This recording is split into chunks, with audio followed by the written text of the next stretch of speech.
Hello again, and welcome to another live contemplation of the day signature. Today's day signature is the frequency 37, which is represented by the Nine of Swords. The Nine of Swords. The Nine of Swords expresses the sword virtue of fixation and is guarded by two of our 64 angels. The first of these is the angel of Charisma. Charisma. This is the 15th angel of charisma, which walks the pathway of rhythm to become the embodiment of Magnetism. Magnetism. I've always loved that word. Yeah, it's a great word. The second angel that we find corresponding to this day's frequency is the 37th angel, which is the angel of affection. Now, the angel of affection walks the pathway of Tenderness. Tenderness to become the embodiment of Family.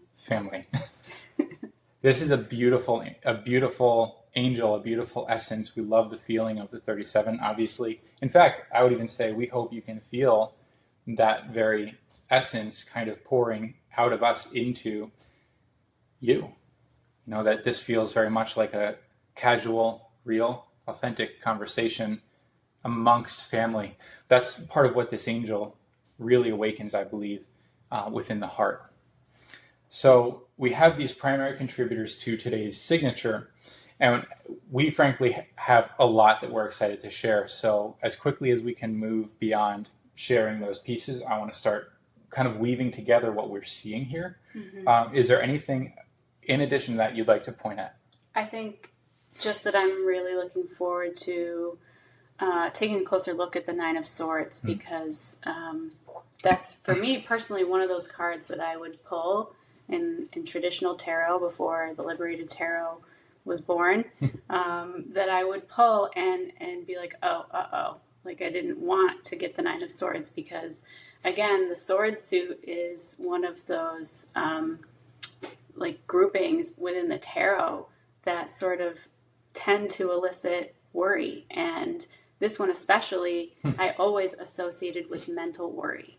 So I'm really looking forward to definitely like completely flipping it, looking at it from the perspective of truth, and just seeing what it's actually, trying to show us, which the theme of fixation is perfect. I think that you can totally see how this word could go either way. Are you going to fixate on worry, or are you going to fixate on wonder? Okay, right? Absolutely, yes. So that's I think a great part of the story that we're excited to share with you. It's even potentially a slightly technical story with regard to the Liberated Tarot and what it's been showing us, but it's a worthwhile one, especially here, especially for those of you who have been navigating this set of sword virtues over the past few days. There's something happening which is cumulative. Mm-hmm. There's an actual skill that's being developed, and it's a mental skill. It's the ability to utilize our mental power in a particular way, in a proper way, in a productive way. Yes, the swords are all about how we're utilizing our ability to focus, and what are we focusing on? How are we orienting it? Yeah, that's exactly right. So if we've got the main pieces in place, the frequency of 37, each of you now knows how, hopefully by now, to go and explore what the 37 has to show you, what the 370, that frequency has to show you, what the card has to show you, what the angels have to show you. We're going to just move right into what Laura's really initiated here, and trust each of you to go investigate for yourselves what this may have to say to you. We're going to share with you what we're seeing, and of course, hopefully in that, you'll also receive plenty of messages and invitations that pertain to you as well. But I'm excited to start here as well. Let's talk about how these virtues, the four virtues, are swords, wands, hearts, and diamonds, how these virtues move in a developmental pattern, not only amongst themselves, from the swords to the wands, to the hearts, to the diamonds, but internally as well. So a perfect example of this is something we meet today, and Laura's already hinted at this. Back in the Two of Swords, we met this, and I don't think we were recording these at that point, but we'll share it now. Yeah. I mean, it's obvious that we've been moving through the sequence from the 1 through the 9. We're just moving through it numerically. So We started at the ace, the 2, the 3, and we're just continuing that right on through. Correct. And we're allowing that sequence to mean something, and we're learning what that is. Interesting to say that when we're allowing it to mean something, we're actually working really hard not to superimpose personal, prior, or so-called traditional meanings onto them. We're living them day by day and learning what those meanings are. And what we've discovered is that, yes, in fact, there is this kind of sequential developmental journey that we're taking on. Back in the 2 of Swords, we meet this opportunity to choose, which is absolutely an essence of the sword virtue. This idea that there are binary options, that there are 2 potential paths that we get to travel, and we have to choose one or the other. You know, these paths fork, so you can't walk with one foot in and one foot in the other for too long before you're doing the splits. We're forced to choose, right? And the 2 of Swords, for the first time at the beginning of this sequence, offers us the opportunity to choose the path of worry or the path of wonder. And we all know from personal human experience that every single moment of every single day is a renewed opportunity to choose which of those paths we are going to be traveling down. We are going to be cultivating. We are going to be accommodating. And our minds go running in either direction if we permit that. This is the sword virtue. Back there, we met that choice in the 2. While here, all this time later, we've moved through the 2, 3, 4, 5, 6, 7, 8. You've traveled many of those with us. And we land at the 9 to find the sword virtue of fixation. What does this really mean? The first thing that we see, the thing I think we're most excited about, is that fixation is what making a decision looks like. Really making a decision, not mentally only, not intellectually agreeing that something is better than something else, but committing the full force of your complete self in one direction, towards an end.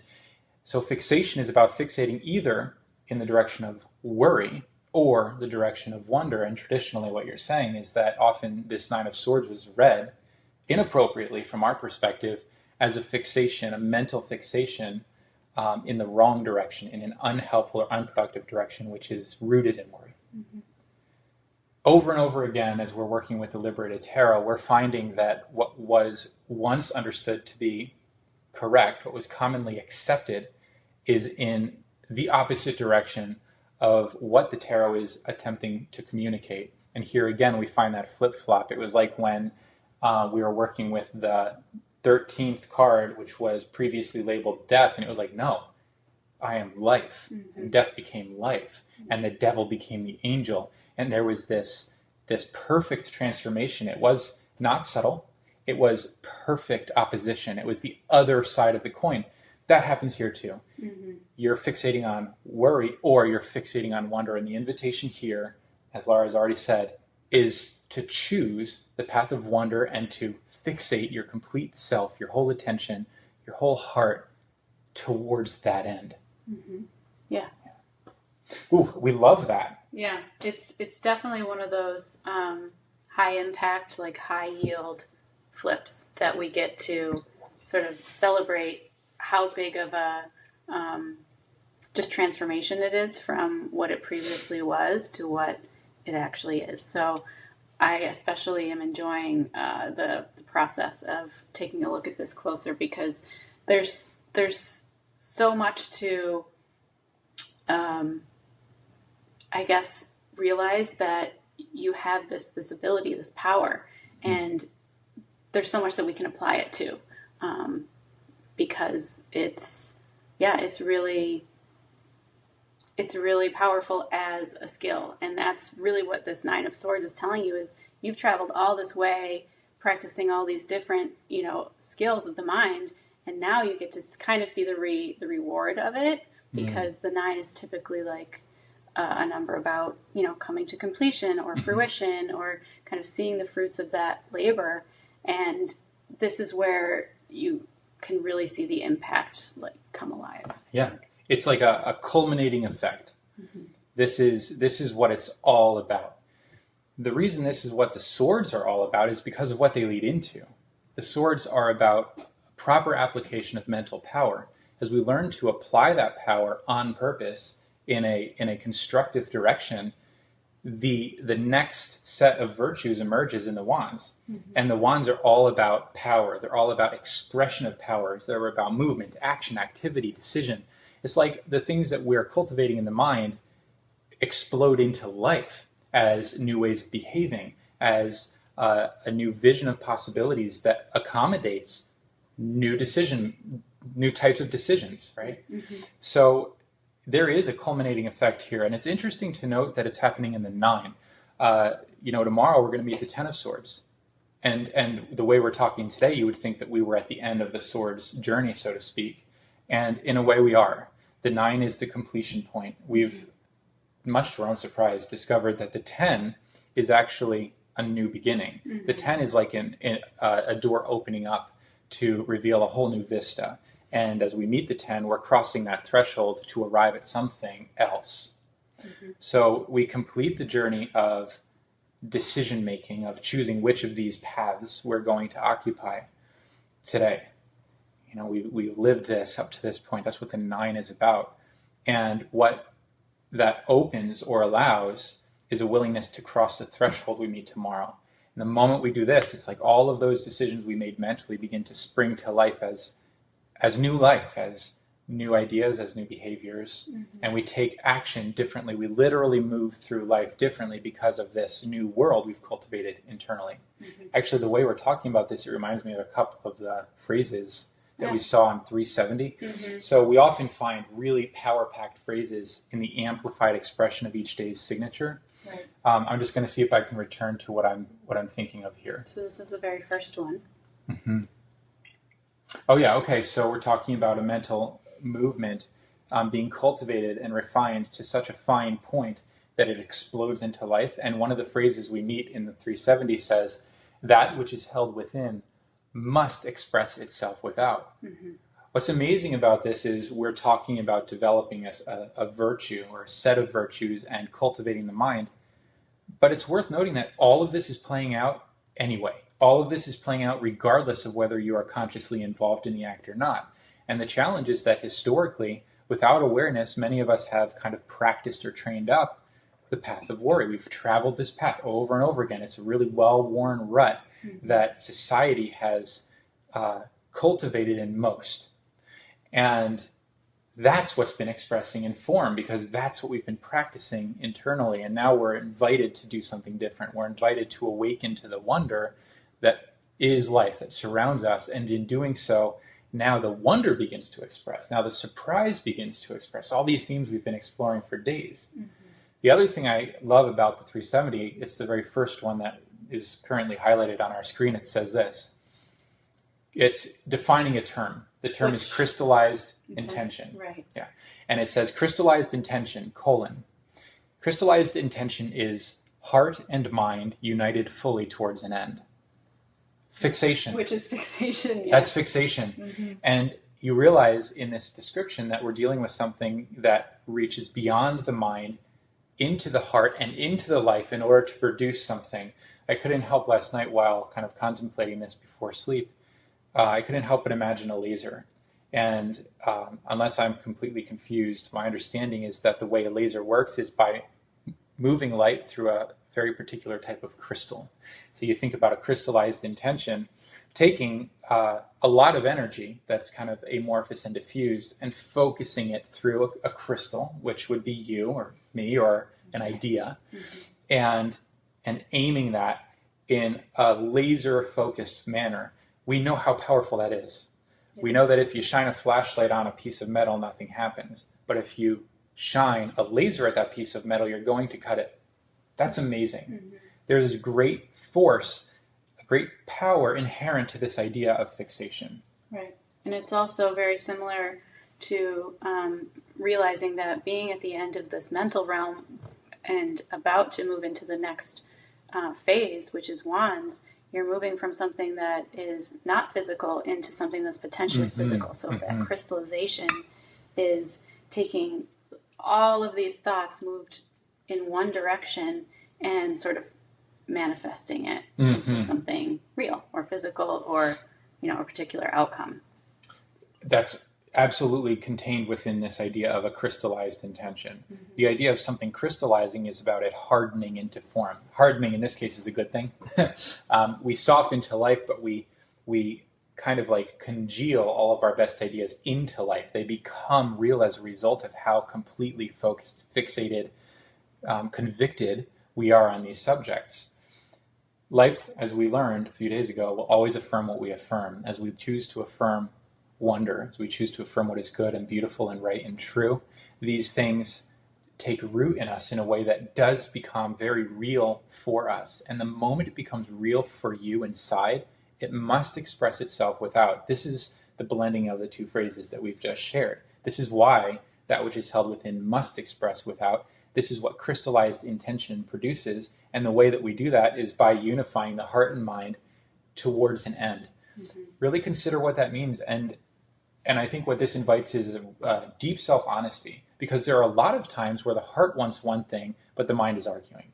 And there are a lot of times where the mind is like, I know this is true, but some part of like the trained aspect of heart is like scared, like the inner child is afraid maybe, its hand will get slapped in that direction like it was, that one time. What we're doing here is reclaiming the power of both the heart and the mind in such a way that they can be unified and aimed on purpose. This is a very adult activity. Yeah. This is something that needs to be developed, at least in the current context of this world that we occupy, that we're raised up in. Most of us are afforded this opportunity to reclaim something that feels kind of risky to reclaim. Yes. And in doing so, we find that we are not, after all, victims of the world. We are creators in the world. And it's the inner world that we're cultivating at any given time that is the direct producer of the outer world we meet. It's a very new way of thinking about things. And as we've said in every conversation, I think up until this point, we're not speaking in terms of theory or metaphor when we are saying these things. We've lived them. Everything you see of us is a direct product of what we're describing to you. And you're going to see it in our faces, and you're going to hear it in our tone of voice. And if you were in our home, you'd see it in all of the beautiful things that surround us. It connects to everything. That's the other thing that we saw in Fixation, was this really interesting way in which kind of refining to such a fine point doesn't restrict options. It blows open the option that you're focused on. Oftentimes, we're kind of tricked into a broad view of life, and we take in a lot of information from a lot of different places, and that broad view, that diffusion, disallows any like true energy to move toward any one thing. Yeah, definitely. I think this culmination with the fixation is what allows that dynamic energy in the wands to kind of explode. Yes, and it starts here in the swords. Absolutely. What we find is that our concern about more, our concern about that, like taking in as much as we possibly can at once, is it's rooted in misunderstanding. We're seeking depth, not breadth. Why? Because when you can focus on one thing, that one thing explodes open. It explodes open, and you find more space in that one thing than you ever had when you were crowded with all of these other things. This is a tricky thing to describe because it does sound abstract. I'm going to share an example. I think it's a good opportunity to share the green apophyllite example. Okay. Yeah? Sure. You don't mind? No. Okay. I don't like doing all the talking, so I just want to make sure. I'm excited to talk about the angels that connect to it, because I think it really supports your point. Yes. But share the example, and we can talk about the angels after. Okay, because the angels feel very much like the green apophyllite too, so it's maybe a beautiful segue. Yeah. All right, let's do it. Some of you have known me for a while. Some of you are watching this for the first time and you don't know me much at all. But I'll share with you simply that in a previous life, years ago, and really my whole life leading up until these awarenesses that we're sharing with you now exploded into my own understanding, I was very focused on saving anyone, saving the world, saving anyone. It was I wanted to help. It was a very good-hearted intention to show up to life in a way that like honored the gift that life is And I didn't want to waste my life. That's what I would have said back then.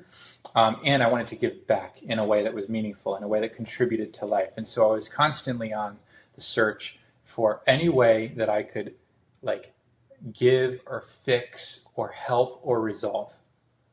And interestingly enough, when this is your orientation, when this is your intention, you will never ever stop finding things to fix, things to help with, things to resolve, because built into that intention is an assumption that things are broken. Right. You know, the world is going to hell in a handbag. Everything's a mess. The earth is dying. And not only that, but you're fixated on everything except yourself. Oh yeah, that's true. Completely outwardly, facing. That's absolutely true. So not only are you fixated externally, but you're focusing on so many disparate needs that you're overwhelmed by them. And this is really what happened to me. And it's like a pressure chamber. It's not long before that intention reveals that there's not enough of you to go around, and that no matter how good you are, no matter how much you help, there's always more that's apparently broken, and you're always running behind the ball. And it breaks down. Ultimately, it breaks down. I remember being in basically the throes of this kind of an experience when I met with Green Apophyllite. Now, we shared a couple of messages from Green Apophyllite with you yesterday and maybe even the day before. It's come up quite a bit for us. It was a really powerful stone for me to meet with. Green Apophyllite met me in a moment where I was externally focused on a broad view. There was so much to do, and I was feeling so small. And I felt as if I couldn't keep up, and as if I was failing at the one thing I was supposed to do, which of course was save the world. Just that.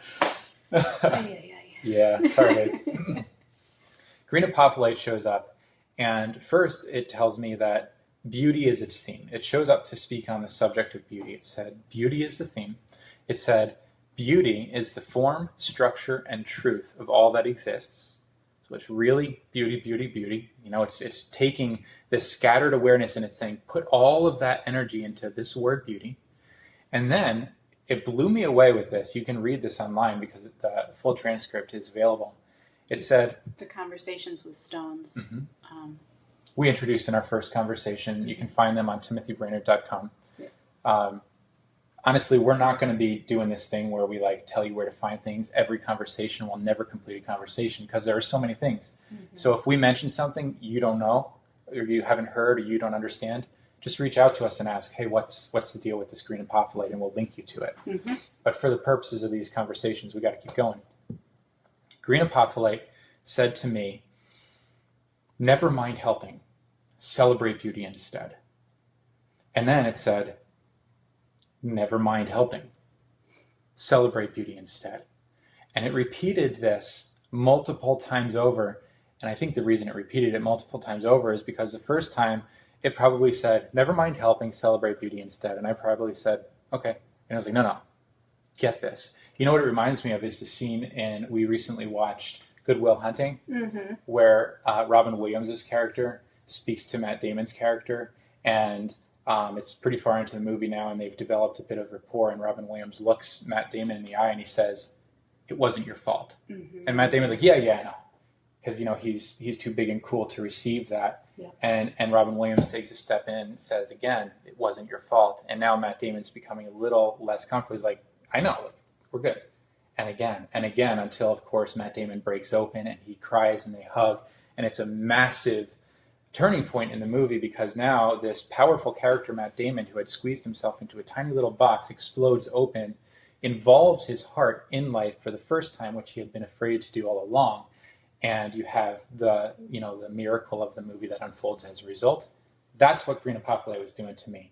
And it was saying, never mind helping to the guy who had tried to save the trafficked victims, who had tried to save the planet, who had tried to save the world, who had tried to save his family and his friends, and just was so freaking desperate to help anyone.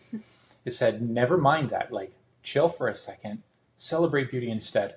What Green Apophyllite did was it gave me a direct, practical invitation. It gave me something to fixate on. It gave me something else to do. That invitation has never stopped returning. Yeah. It has never stopped calling me back to that same lesson. And it is the very invitation that both Laura and myself decided at a certain point that we were just going to say yes to wholly. Yeah. We have not stopped. At every opportunity that you have. Yes.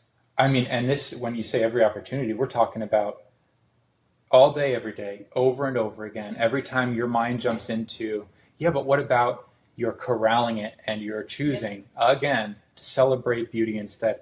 Yeah, but what about the election? Celebrate. Yeah, but what about this? Celebrate beauty instead. We have the opportunity here to open towards one thing or another. There's a reason throughout history and mythology we learn about these different characters that lose an eye. A great example of this is Horus. Horus is an Egyptian mythological character, and amazingly enough, Horus resonates to the frequency of 36, which was yesterday's day signature, and we saw it there, and now here it is again today. Horus lost an eye. The idea was that Horus became, this is what it mythologically represents, Horus became blind to one thing in order to become clearly aware of another, lost the ability to see one thing in order to become capable of perceiving of another thing. What we're becoming blind to is that which is not equal to the truth. Mm-hmm. What we are opening to is the truth. We're becoming blind to those things we might be critical of, those things we don't like, those things that are ugly or gross or whatever. They don't exist. As far as fixation is concerned, they do not exist. Mm-hmm. All that exists is beauty. We choose over and over again to forget about worry and to open toward wonder, to celebrate beauty instead. I'll pause there. That's the major lesson. I mean, this is like, it's still the biggest lesson I could possibly live or offer. Mm-hmm. It is. It's true. It's extremely, it's an extremely large leap for most to make that decision to just go all in on beauty. Mm-hmm. But again, we could talk about it at every, opportunity, because it really all comes down to that. Yeah. Everything changes when you decide to fixate on what you love. You can ignore the rest, focus on what you love, and your world will transform around you based on what you're choosing to focus on within you. And I think that's what we see with this day signature and fixation. When we talk about the angels that are connected to this theme, you'll be able to see how it unlocks like amazing power. And it's not just power, but it's also, with the 37th angel, affection, tenderness, family, everything that we truly would want to save becomes, is waiting on the other side of that. It's a particular type of power. It has a tone or a feeling about it. And it was like green apophyllite, when it spoke to me, the tone of this, first of all, obviously was powerful. It's been years and it's still such a part of me. Tons of power, but the delivery of that power was soft. It was gentle. It literally glowed this soft green. Right.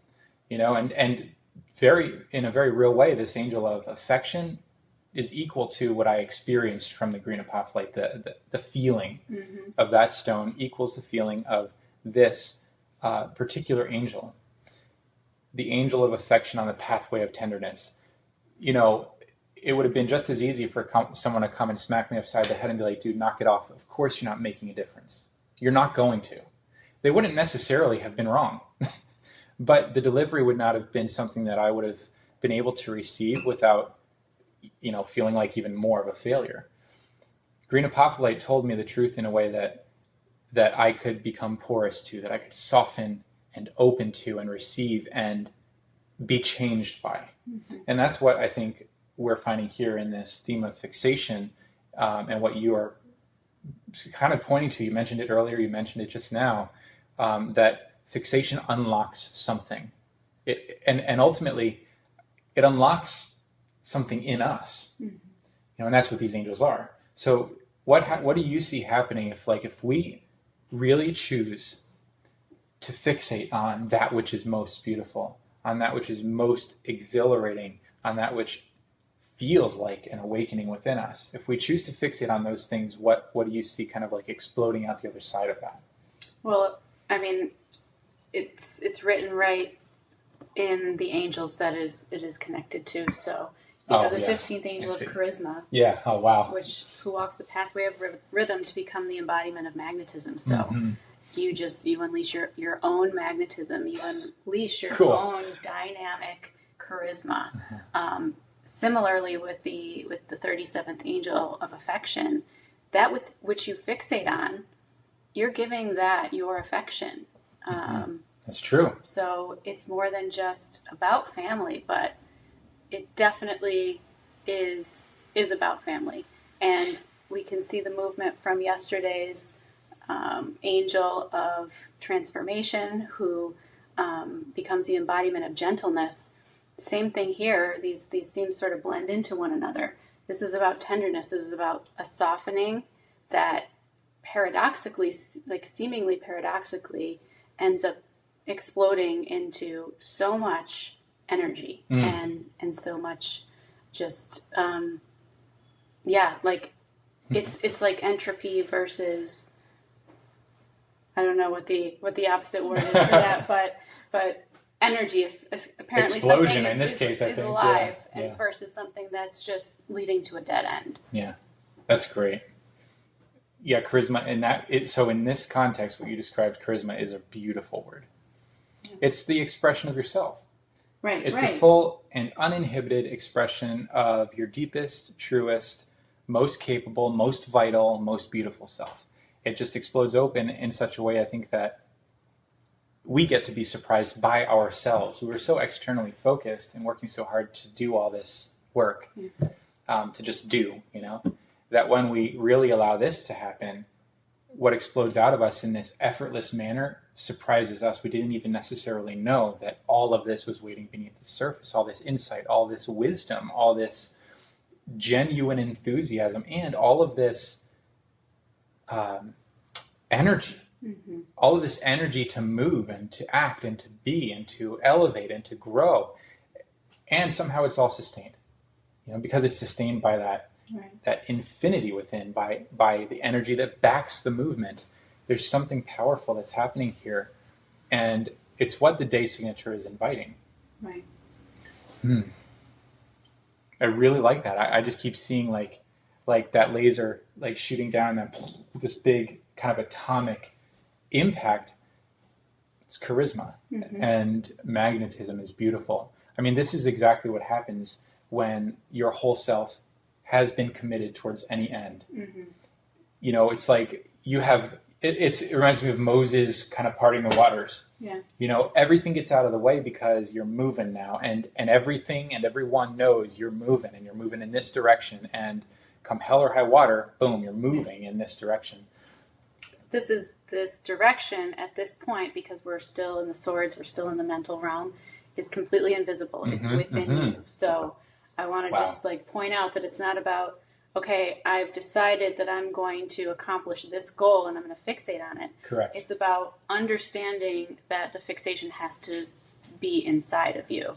It's self-focused so that it can, become infinite and free energy, and all of these things can be unleashed, because it's, again, it's hard for people to sort of take their focus and their orientation of their attention off of other things that are happening around them and put it towards, yourself or the inside, what's happening within. But that is precisely what needs to happen.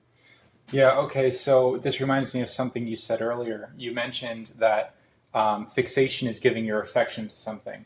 And I thought when you said that, when we're on the path of worry, we don't have any affection to give. Where fixation in that case is just giving your attention to something. Right. But when you walk the path of wonder, your attention blossoms. That same attention now automatically becomes affection, because if you're lost in wonder, you're in love with everything you meet. Yeah. Everything is a wow, and everything is for you. And so in that case, yes, on the path of wonder, I've never thought of it in those terms or heard it said that way, but fixation absolutely does equal out giving our affection to life. Right.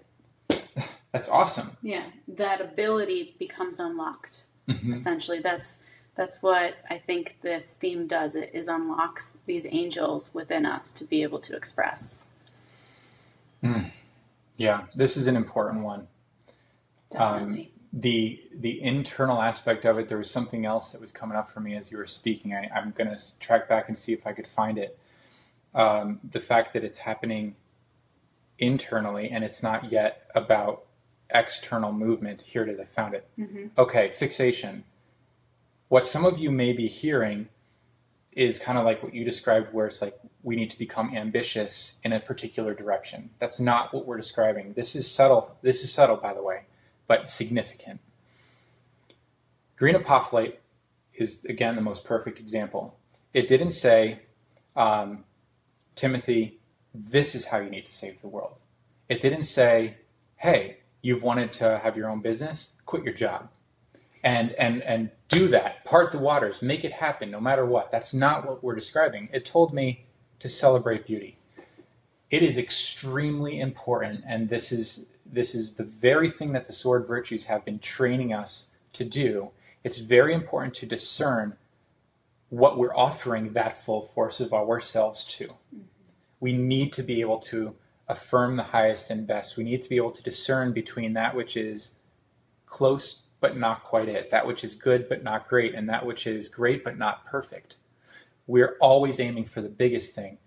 The difference between saying, I'm going to quit my job, and saying, I'm going to choose to celebrate beauty no matter what, is vast beyond measure. They are different worlds, altogether different worlds.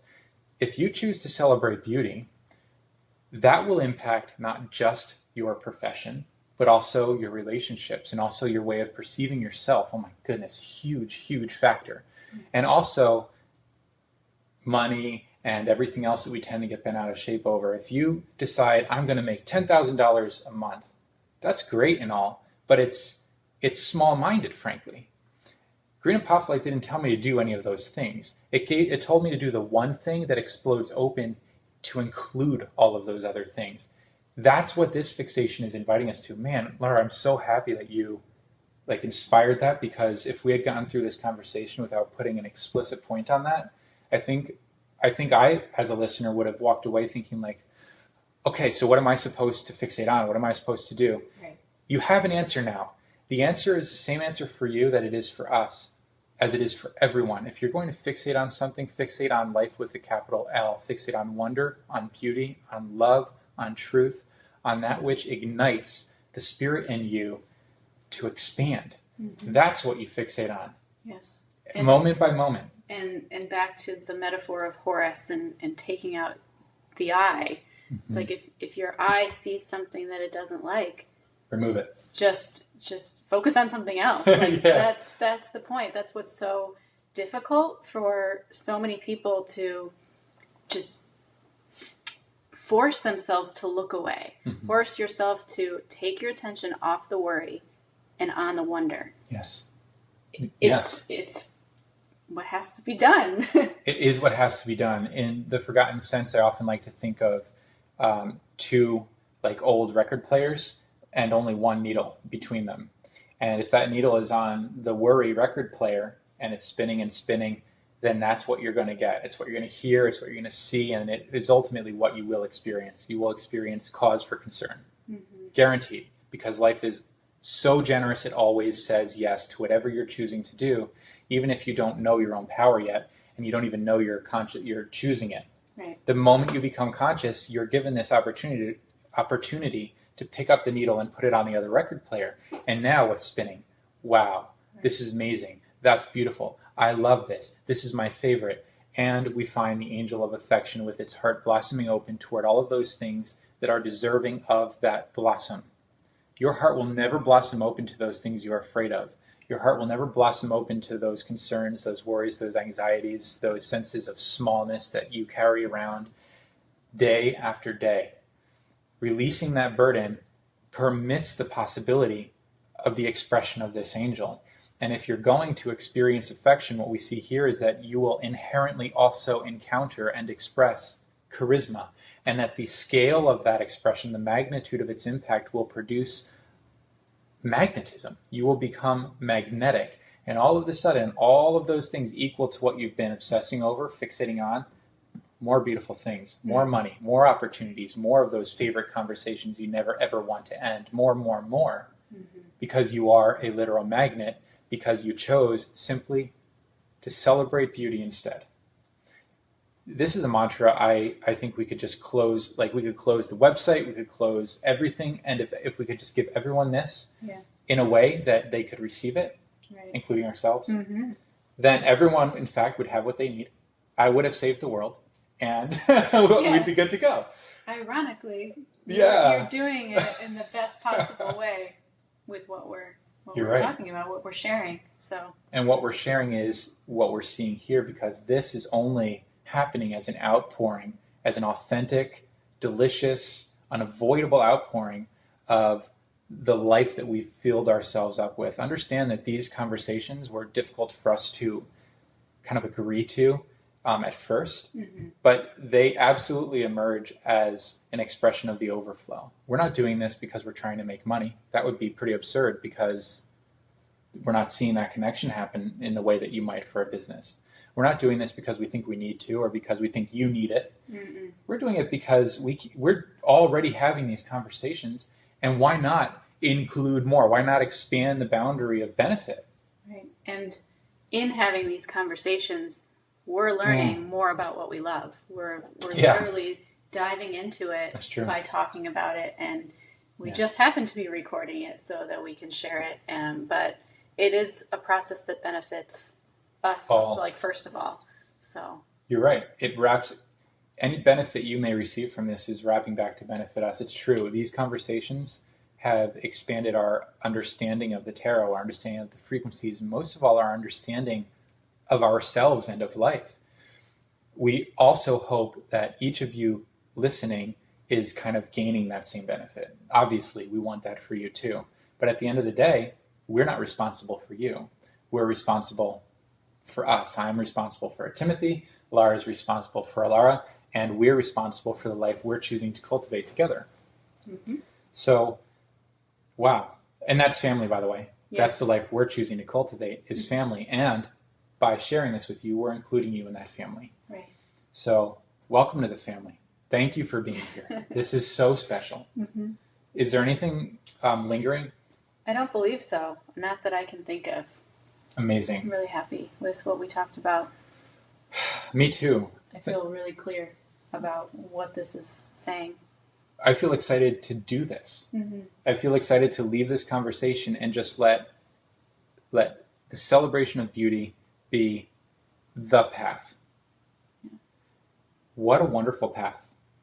Like, this isn't hard, but it does require a commitment of the self, a unification of the heart and the mind in such a way that we actually show up to do it. So we will. And I'll bet you will too, because it's too good to miss. So enjoy your life the rest of the day. Thank you for joining us here. And we'll see you tomorrow. Sound good? Yeah. Okay. Goodbye for now.